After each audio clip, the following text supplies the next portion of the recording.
Soñar non ten cancelas. E por que non en galego? Érase unha vez unha mañá de inverno, na que tras unha longa noite de 12 soños, saudábanos unha profunda tristura, para envolver arredor de sí a maior parte do mundo e avisarnos de que algo ía mal. As cousas non estaban claras, mais o país estaba a ser vítima dun asedio con irreparables feridas.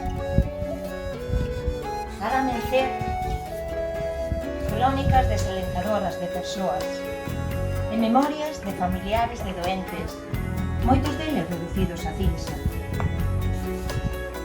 Consciente da súa fragilidade, o ser humano comeza a valorar as cousas máis relevantes da vida, evadíndose na lectura, na poesía. Na rúa todo era silencio, interrompido únicamente polo canto dos paxaros e pola homenaxe conxunta aos nosos heróis nun futuro totalmente incerto.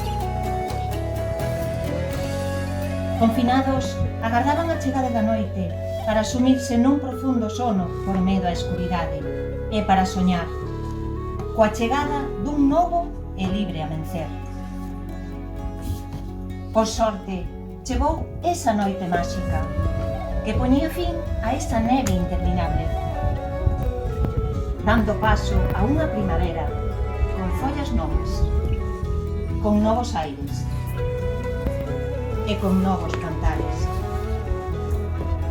Un maio onde as nubes evolucionaron, permitíndonos saír desmorda, contar as estrelas, reencontrarnos con amigos e familiares, e, en definitiva, voar e ser libres.